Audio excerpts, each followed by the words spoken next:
Alright, welcome back. So I have a new game here for game analysis. This game was played by one of my students. He's playing as the white pieces here in a game in 30. And I thought I'd go ahead and analyze this one for the channel. So he starts off with knight to f3. His opponent plays d5 and knight to c3. I myself, if I play knight f3 and I get the pawn to d5, I like to go with something like c4, go for the ready opening, or maybe d4, which, can go to a ton of different things, queen's gambit, Slav defense, you name it.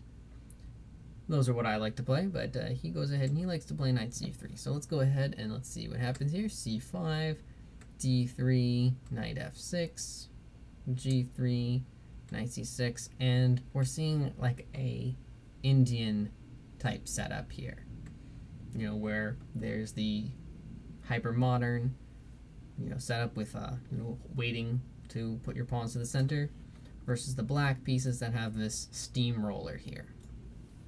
So let's see how this continues. Okay, so the white piece is castle, bishop e7, pawn to e4. Okay, so now we're hitting the center because at some point you have to hit in the center with your pawns. Pawn d4, knight e2. And we're seeing that like a King's Indian setup here where you see the white pieces, they're going to go to the king side. And the black pieces, they have their space, but usually for the black pieces, they want to go to the queen side in this type of setup. So let's see how this goes. Okay, knight e1. So the point of this is going to be to push this pawn because, again, you want to go to the king side.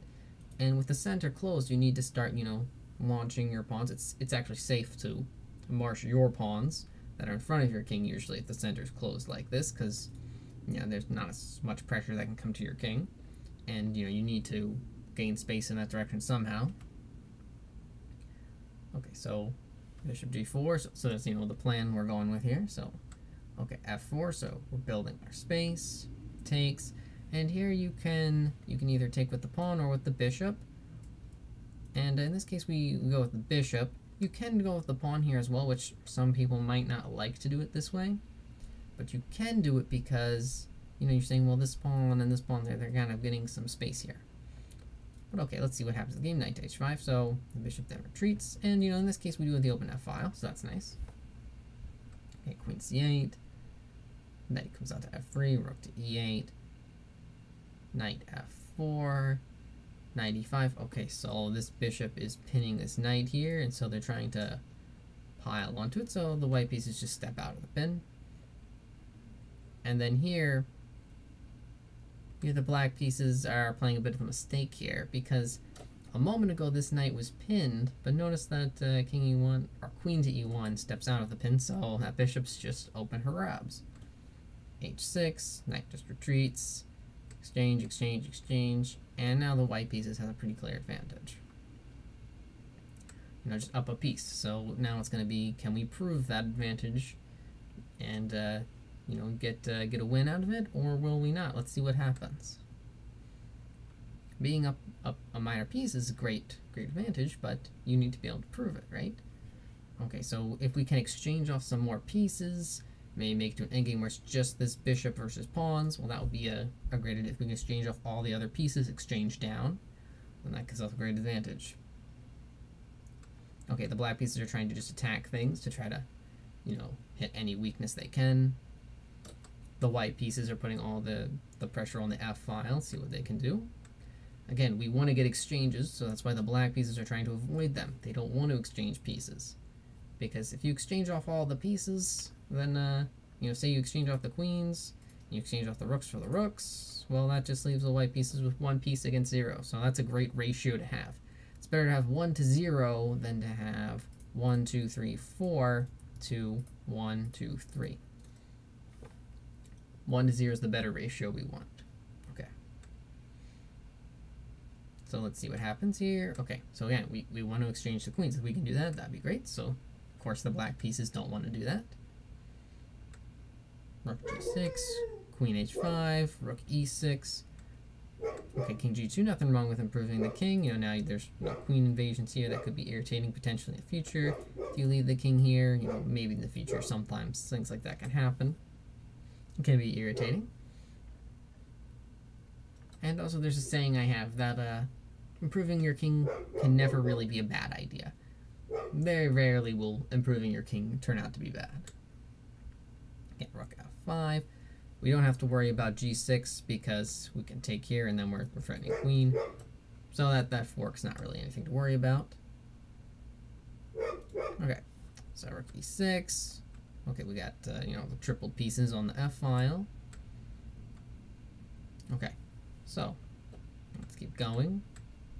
Okay, so for the time being, the black pieces have this pawn that they've won extra, but that's kind of hard to hold that guy. And also notice that these pawns have been weakened as a result of those pawn exchanges. It's harder to hold on to pawns when they become separated or split up like this and there's no other pawns to defend. Okay. Let's see how we continue. Okay, rook d5. Okay, now we're going to win another pawn here. Because nowhere a way to defend this guy. It's kind of hard to hold on to him. Okay, queen g4. Let's keep going. Okay, we got an exchange of the pieces, and that's what we want. We want to keep exchanging them off.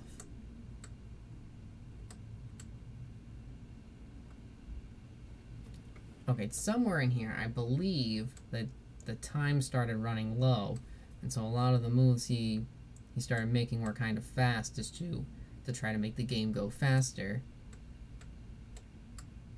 And when you run low on time, sometimes it gets really tough. And so, okay, this plan of just marching the pawn, if you can just queen this pawn, then that's easy. And if you're low on time, just having an extra queen makes things really easy. And that's why right here, here's the issue. I believe here we were down to seconds on the clock. So here, obviously, if say you had, more than a few seconds, you may notice this move. But of course, after this point, the game just goes to, the black pieces are trying to get checks. And we wind up eventually getting a draw by repetition. Which, if you have only seconds on your clock and you manage to get a draw by repetition, that's not a bad result either. And, definitely this is better for the white pieces as far as a position, as far as the position was. They had the extra bishop. But, the king, he did become kind of exposed, been vulnerable to, perpetual checks. But, great game otherwise. Great strategizing with the game plan of going off to the king's side with the king's Indian attack, setup. And, following the idea of, building and, not being afraid of pushing your opponents because the center is closed. And so that type of game plan's, a great plan to go after the opponent's king. Okay, so that's going to be it for this game. Okay, so thanks for watching.